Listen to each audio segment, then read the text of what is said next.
You have found the Lines College Football Podcast for Championship Week. The final spots in the college football playoff will be decided. Conference championships are on the line. For that, we have brought in the Lines College Football writer, Brett Gibbons. My name is Stephen Andress, and we're going to look at some of the big games this week. We're also going to look at the college football playoff picture to see if there are any bets to make before the top four are revealed after these ultimate games here in each of the conferences to figure out who the top four are going to be. Brett, how are you, my friend? And I'm sorry for your loss last week in the Horseshoe. Yeah, no, I'm fine. I've had plenty of time to recover. What was a nice boost to that was a Purdue 7-1 Big Ten West ticket. There we go. Cashed. That shouldn't have, but it did. So that made my day a little bit better. I'm just ready to talk about some conference championships.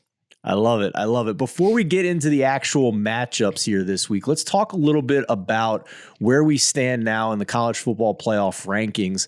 The top four: Georgia, Michigan, TCU, the three undefeated teams, and then USC right now holding that 4 spot with the Pac-12 championship on the line.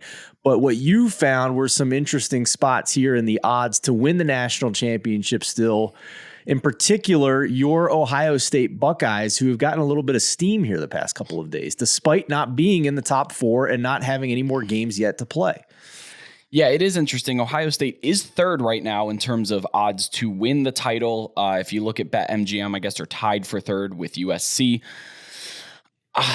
It's interesting to see them above the teams in the actual top four right now because it is a win and in scenario with all of them. And I still personally think even if TCU loses this Big 12 championship game, that they are going to make the playoff.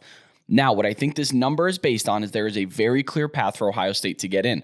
If TCU loses big, or even if we have a 2014 situation where TCU loses and they just put Ohio State in anyway, or if USC loses to Utah, which could happen. I mean, they lost to Utah already this year, but we'll talk about that.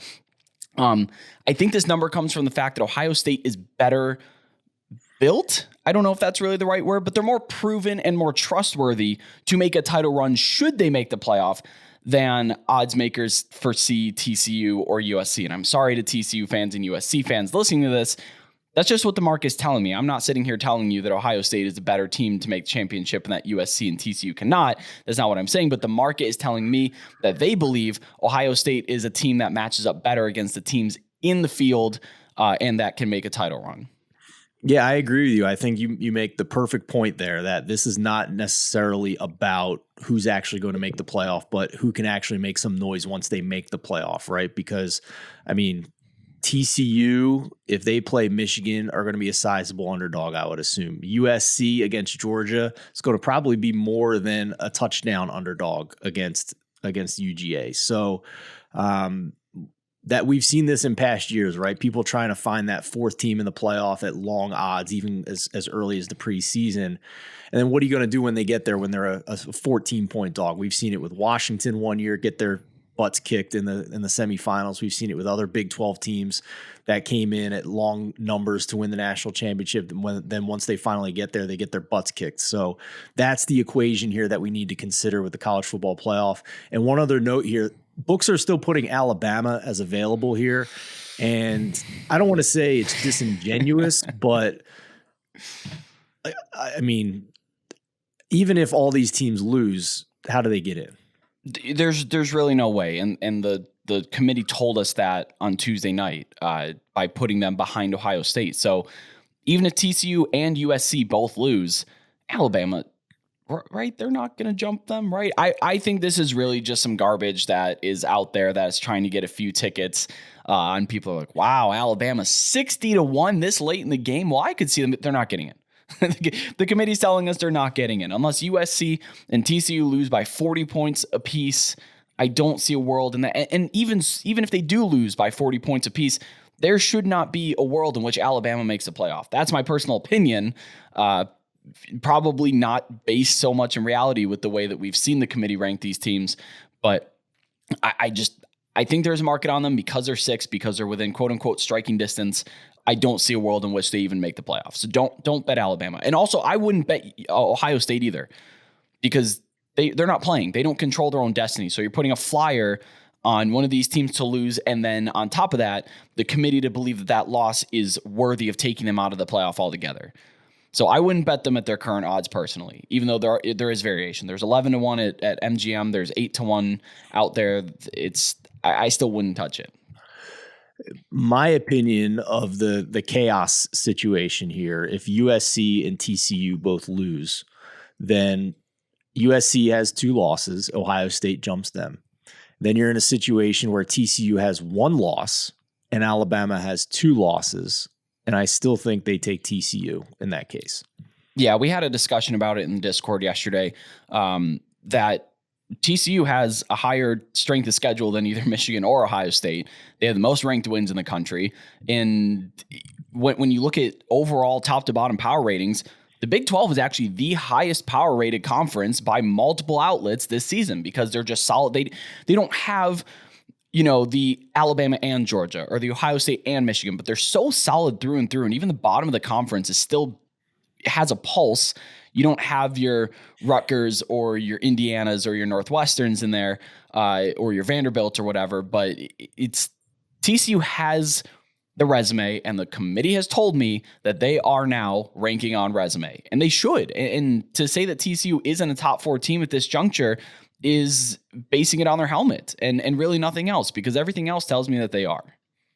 Yeah, fair points. Last thing I'll say is there's a couple books putting LSU still in the futures. Just ignore it. They have 3 losses. Doesn't matter if they beat Georgia. Just it's a ridiculous thing for the books to put that number there. So do not even think about betting LSU in the futures here. I agree. And if you followed Steven's suggestion of a rolling parlay with TCU, hey, looking pretty good instead of betting there to make the playoff title. So all they have to do is beat Kansas State this weekend. We'll talk about that game. I love it. But first, we are going to talk about the Pac-12 championship game between Utah and USC. This one being contested in Nevada, the great state of Las Vegas. Everything great about it except for the fact that you can't deposit online on your sportsbook apps. Get on that, Nevada. What are we doing? Friday night, 8 p.m. kickoff on Fox. USC a 3-point favorite on the neutral field. Over-under of 67 in this game after the wild first matchup that ended in a 2-point conversion in the win in Utah first time around in a blackout. Yeah, this is the game with the biggest implications, I think. The American also has really big implications in terms of New Year's 6 eligibility, but this one has the most cut and dry. USC, you win and you are in the college football playoff. That is there's no chance that that's going to shake up because the committee ranked them 4th already. And if they lose, we're probably looking like a Cotton Bowl, Orange Bowl bid for them. Still a New Year's 6, still a fun team to watch. Okay, so Utah, if they win, they should be in the Rose Bowl because of the default Pac-12 champion goes to the Rose Bowl. If they lose, there is an interesting set of parameters that the Rose Bowl can choose who they want if they believe a team has played too recently or if it would create a not exciting matchup. So because that got out last night, I don't think Utah or Ohio State's going to go to the Rose Bowl here. So if Utah loses, they're going to be falling, and they're going to be falling probably outside a New Year's 6 bowl, which kind of sucks. So I think there's a lot on the line for both teams here. That's pretty evident outside of even just the Pac-12 championship. And like you mentioned, Utah already beat USC. But if you watch that game, it was pretty wild, and I don't know if I'm going to roll the dice on that kind of outcome happening again. It was in Rice-Eccles Stadium, which when we previewed the game, we talked about it being one of the hardest places to play a football game on the road, and that is absolutely true. You take that out of the equation now. It's a neutral field. There's going to be a lot of fans from both sides in Las Vegas. It's an easy city to get to, so you're going to have a lot of representation. So I don't think that Utah's going to have the same home field boost that they did before. And USC was actually in control of most of the game. It was late in the 4th quarter. Again, 48 seconds left. Utah goes for 2, ends up being a winning play, which was great. Caleb Williams threw for 381 yards and 5 freaking touchdowns. And it wasn't a lot of downfield touchdowns. It was a lot of intermediate throws, 7 routes, flag routes to the corner, and then a lot of backfield motion to Jordan Addison, to, at the time, Travis Dye before he got hurt, kind of out of the backfield stuff that Utah didn't really have an answer for. And I don't know if they have an answer for it now. because they don't have the linebacking core or like a box safety that can play that kind of, you're going to match up against Jordan Addison. Good luck. Not a lot of guys can. The play calling, especially in the red zone, was just terrific by USC, and I think they continue that because there's no reason to fix what ain't broke. They were an offensive machine in that game, and Utah's defense isn't very good, but it's not so bad as USC made them look that game. So we know about USC's defense. Incredible turnover luck. They do force turnovers, but like the metric on how many fumbles they recover, the rate of that, it's unprecedented. And we keep saying it's going to regress to the mean, but it hasn't yet. And then they're just terrible elsewhere. 115th or worse in just about every EPA metric, per play metric. They're a tough watch. I wouldn't bet Utah in the situation away from home, especially the way that the last game went. But because of USC's defensive propensity to not do anything, and that Utah still has capable playmakers in Cam Rising, Tavion Thomas is still going to play in this game, even though he is declaring for the NFL draft. I probably wouldn't bet either side on this 3. Now, if that number moves below 3 before kickoff and you can get a USC 2.5, that's what I want to ask you right now, because as we record right now, if you go to lines.com under the odds tab, under NCAA football, you click on the weekly lines button. You can compare the numbers across all the sports books. As we record right now, FanDuel is offering a 2.5 on USC, juiced to minus 120. Nah, I don't like laying 120s. It's not, it's just not exciting to me. In terms of push rate, you're probably paying 10 cents for let me verify, this is bad podcasting, but you're paying 10 cents for about, 12 cent boost. So if you want to, it is a slight plus EV play, but I don't know. I don't love laying minus 120 in terms of sides. If we can get that down a little bit more, maybe a 115, I'd pull the trigger on. But again, if there's no harm in waiting, basically, because either it's going to go to 2.5 or it's not. And if it doesn't go to 2.5 and you don't bet it, then you didn't just, put down a ticket just for the sake of it. And if it does flash to 2.5, then you get the better side. Yeah, I lean USC here. I think that, that atmosphere when they played Utah the first time was an all-timer. It wasn't just that it was a big game and it was a blackout. The Utah roster was playing for their 2 fallen teammates. They gave the game balls to the mothers of those 2 lost players after the game. The entire community of that football team rallied around and just played an unbelievably emotional game, and it went down right to the wire. So USC, to me, saw them in person at Autzen Stadium when they played Oregon. That offense was having a lot of trouble against the Oregon defense, and I don't know if they can keep up this time around with the USC offense. So, and it's not like the Utah defense did anything to stop the USC offense the first time around either. It was a complete shootout in that game. So I lean USC here, with it being such a high total of 66.5 to 68, depending on where you shop. I'm not too concerned about trying to get a 2.5, but I will say this: total so high, pretty decent chance that at some point early, Utah is going to get a small lead or drive the ball down if they get the ball first. And that might be when you get your live number on USC under 3 here. So that might be the best angle here. You're risking USC getting out to an early lead and losing the number altogether. But we saw them fall behind against UCLA as well in that rivalry game. So that's probably my angle, Brett, is just wait for a live number here under 3 on USC, because it's a decent shot we get it with such a high total here. Yeah, always good with that. And one thing that the USC offense didn't show that game at all, Caleb Williams didn't really run a lot. He had a big run at the beginning of the game, but he finished with 57 total rushing yards, 8 rushes. This guy has 10 rushing touchdowns on the season. That was something in his bag that he didn't need to use, because the protection up front was really good that game. There wasn't a lot of pressure on him. He threw for 380 and 5. There's not a ton of pressure going on there. But there is still that outlet that, like, if Utah does get after them, they still haven't seen Caleb Williams run the daylights out of the ball like he can. So he's a great off-script quarterback. Again, we didn't really see that last game. That worries me.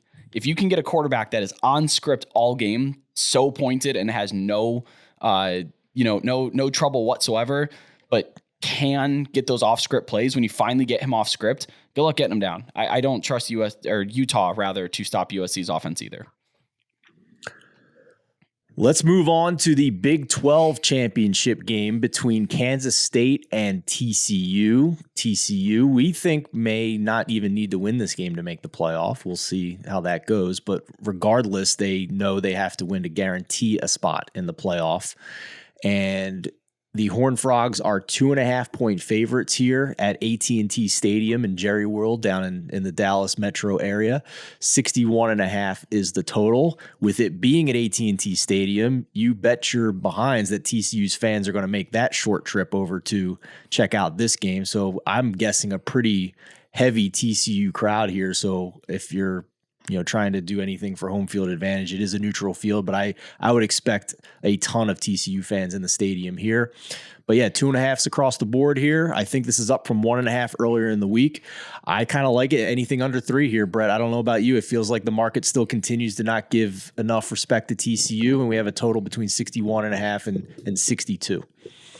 Yeah, last time that I bet TCU and was really passionate about it, didn't really work out because that didn't go too well. They almost did. They probably could have did, but whatever. In terms of this being a home game for TCU, I would give a full home field boost in this line because it's not just the fans. It's these players are going to sleep in their own beds and they only have a, at most 40-minute commute if there's traffic down 820 to AT&T Stadium from Fort Worth. Fans can show up. Fans will be energized. We talk about that. Again, though, it's a lot about they don't have the travel inconveniences that you normally would with an away game, or a neutral site game. So I'm treating this like a full-on TCU home game because it just kind of is. Will there be a lot of Kansas State fans there? Sure. Yeah, of course. They don't make it to the Big 12 championship game all that often. TCU winning in. Lose. Let's not give them a reason to, let's not give them a reason to try it and guess here. But yeah, I would assume that they probably would still make the playoff.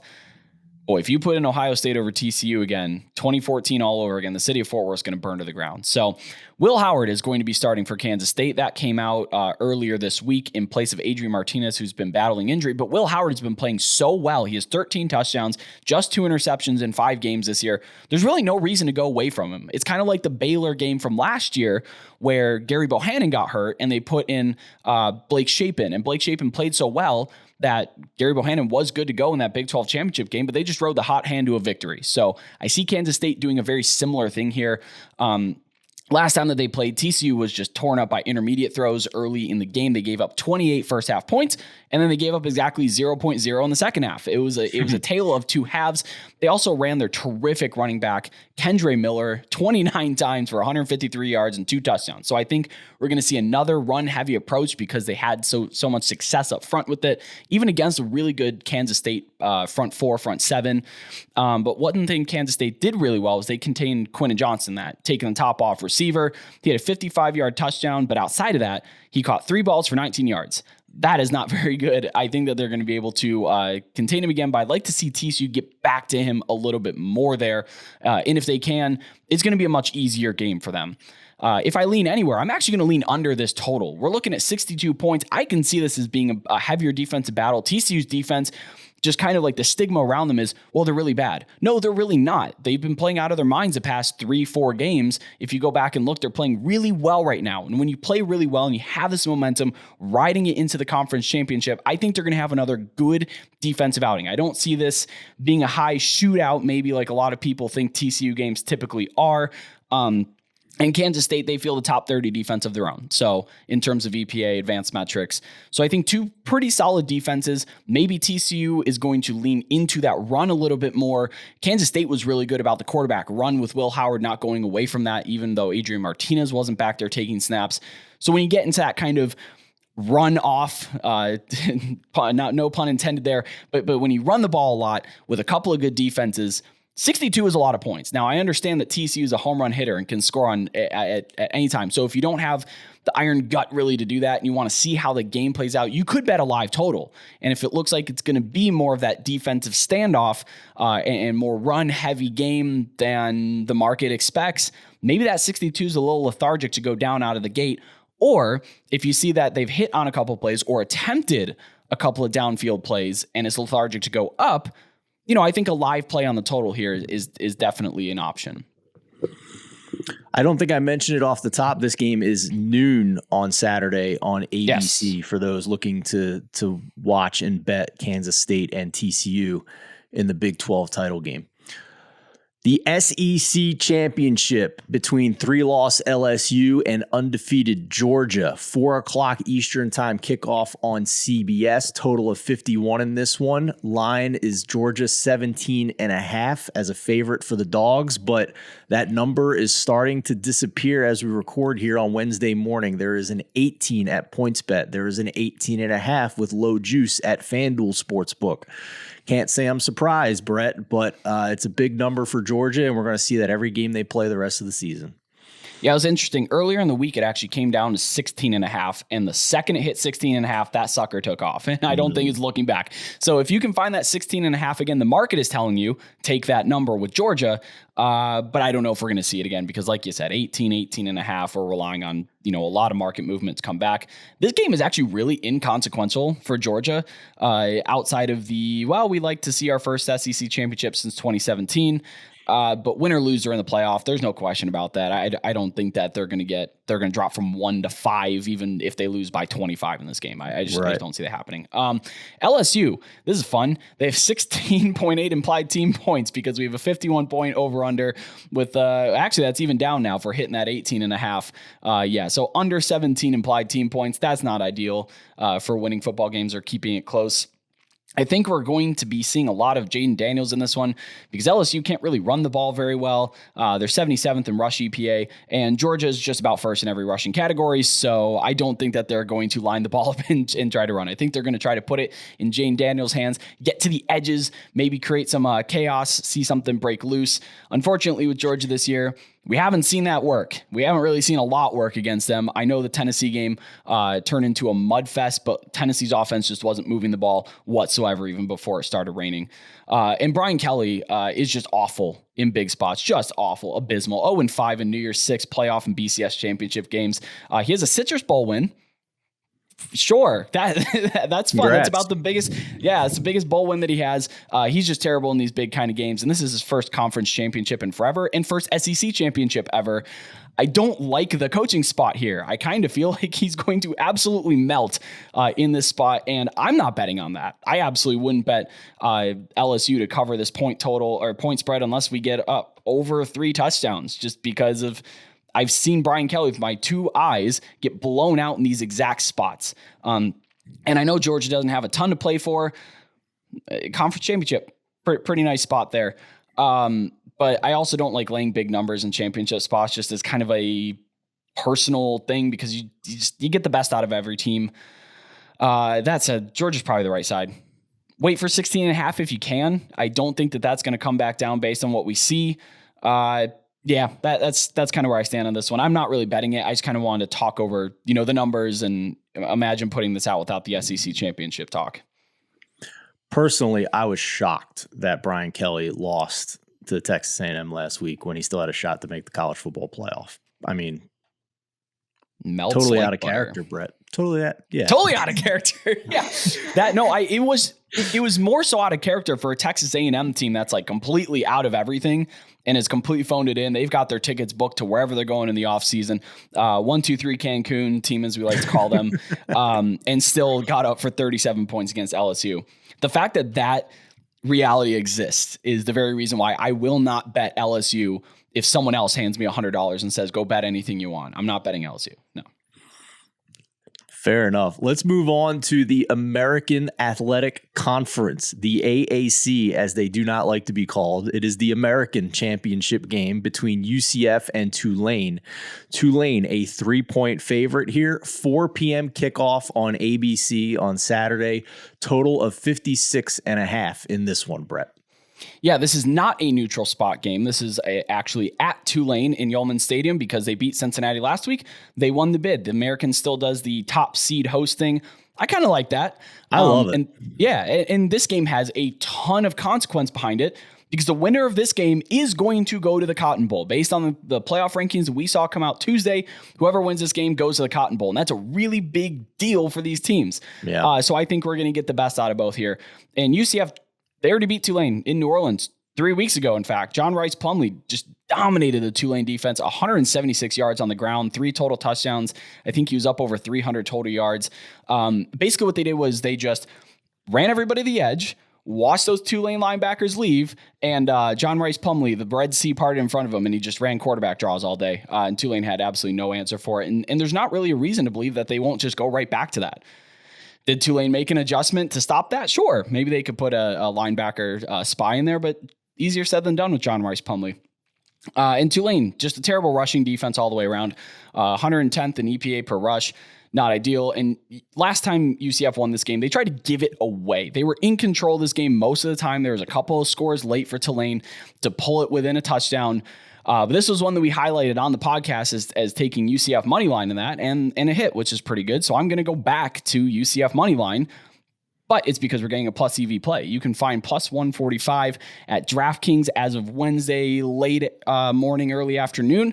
That's a plus EV play because if you convert 3 points, that's about plus 137 on the money line. An 8-cent boost there is always juicy to take. That's why I'm going to go money line, not points. And also I believe that UCF is still the better team.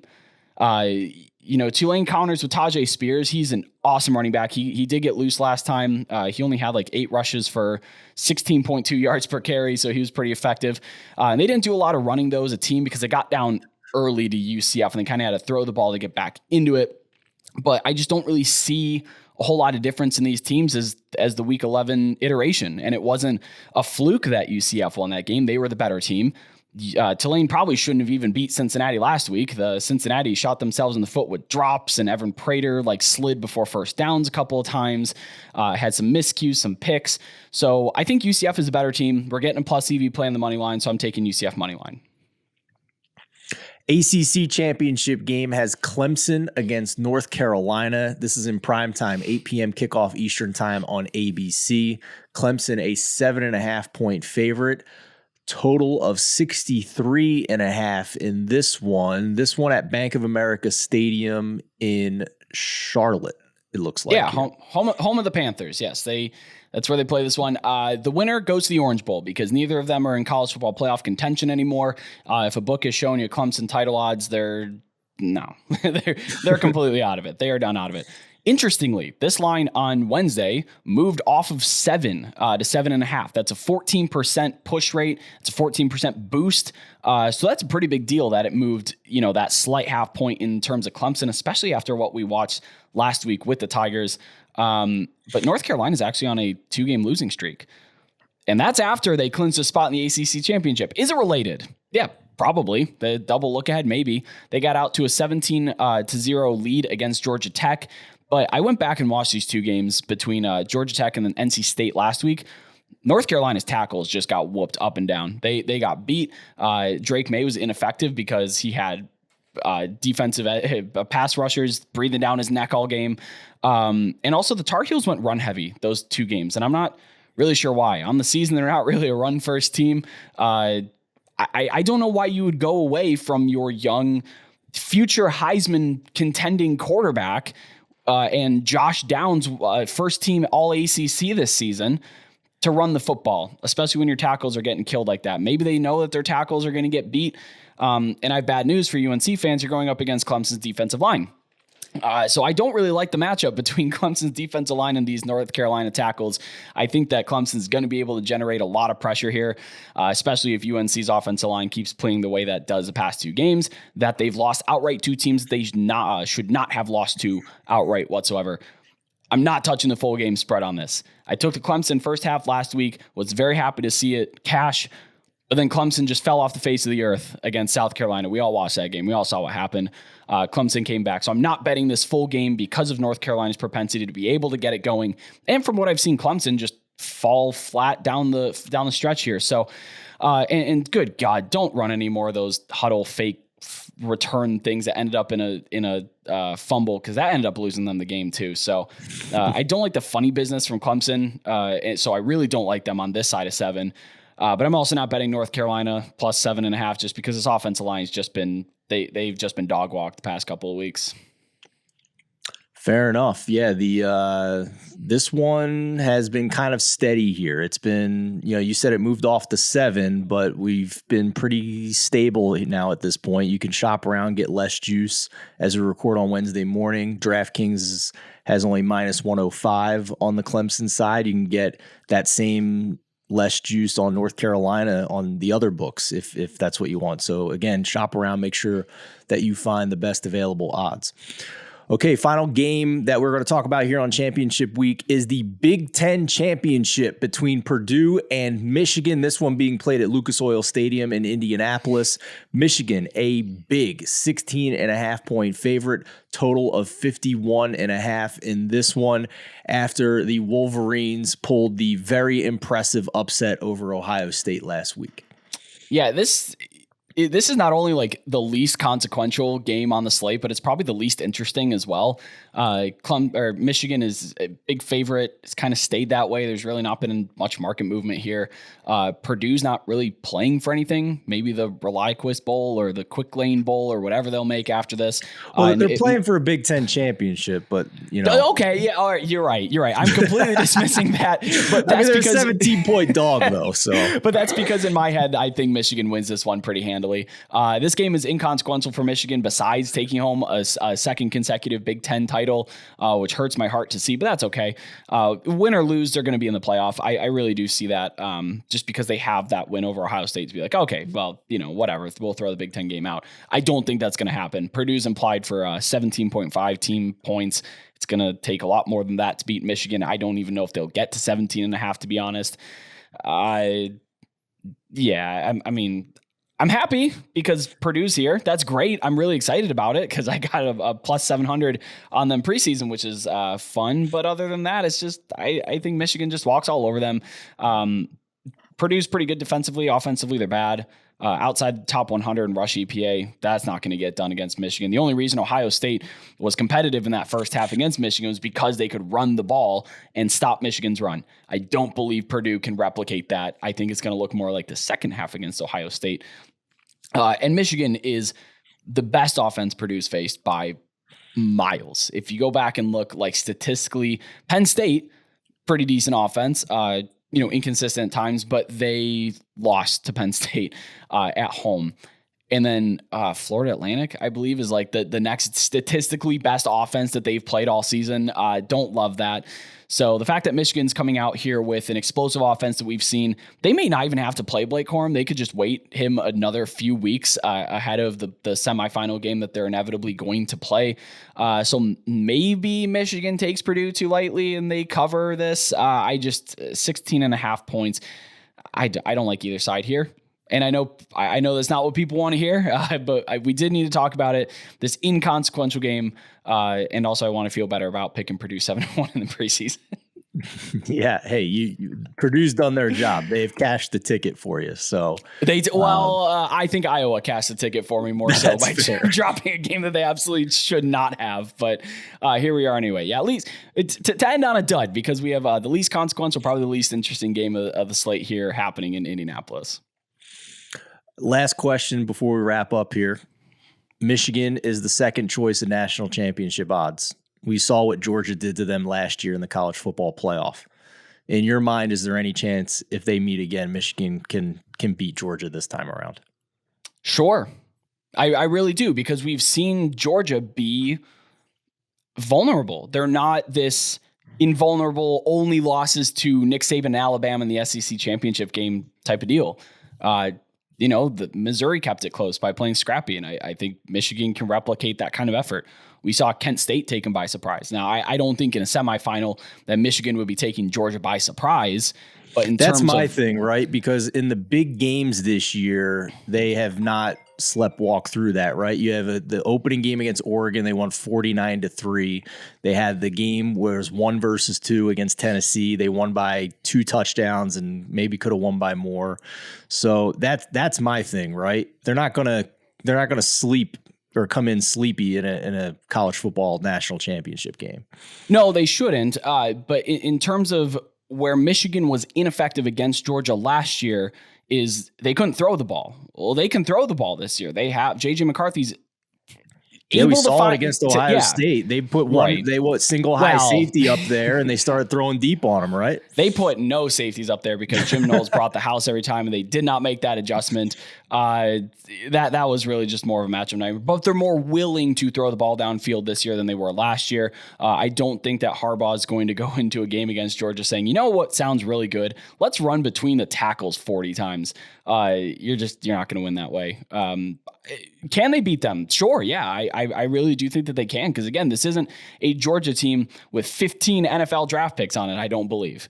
Maybe they might still have 10, but it's a much better matchup. I think this year, the philosophy that Michigan's had on offense this season is a lot better to be able to beat that. But let's not preview it too much. Let's preview if and when it happens. Yeah, let's save it for when it happens. Could be an interesting spot to take the points on Michigan, because I would assume they'd still be about a touchdown underdog in this game. I mean, so I'm gathering from what you're saying. There's been some talk around college football betting Twitter, with Georgia being anywhere between -150 to -177 right now to win the national championship, which implies a 60 to 64% chance of winning the title. That you don't necessarily think it's a foregone conclusion that Georgia's going to win this. Not a foregone conclusion. No, absolutely not. I mean, we've talked about foregone conclusions in the past with past Alabama and past Clemson teams, and they lose. This isn't a 2019 LSU. This isn't a 2021 Georgia situation where it's like, okay, yeah, this team is playing a different sport than everybody else. I don't see that. So okay. Would I bet it though at 64%? I mean, that's assuming that, if you had like a 3-team playoff that the math makes sense in my head here. I didn't write it down. I probably should have. But, they're going to win 2 out of every 3 championships with this team against this field. I'd probably lean, for sure. 1 out of every 3 times they don't. Sure. I actually don't mind laying a -150, but I know that on like a future with the championship kind of stuff, especially before the SEC title game, injuries, stuff like that, I would not actually bet it, but it's an interesting bet mathematically to make. Yeah, I agree with you. I mean, I'm not going to lay such a heavy price here with potential injuries in a violent sport still to come here the next couple of weeks. So I'm with you on that, but just wanted to get your opinion on who their top rival would be. And it seems you agree that it would be Michigan here if they were to meet in the college football playoffs. So we'll break that game down if and when it comes, Brett. Yes, we will. All right. Thanks for watching, everybody. As always, hit the Discord button, top right-hand corner of the lines.com homepage. We have now more than 4,000 people talking sports betting on a daily basis. You can go to the Roll server, opt in for push notifications anytime anybody on our staff makes a bet. They're coming in every day of the week, it seems, and NFL bets, golf bets, college football bets from Brett Gibbons here. It's been fun stuff, so be sure to do that. If you're watching on YouTube, hit that subscribe button. Let us know in the comments who you are betting on this week, whether you think Georgia can be beat for the national championship and who is most likely to do the job. And hit that like button if you enjoyed the content as well. We appreciate it. For Brett Gibbons, I'm Steven Andress. Thanks for watching. Best of luck with your championship week bets in college football.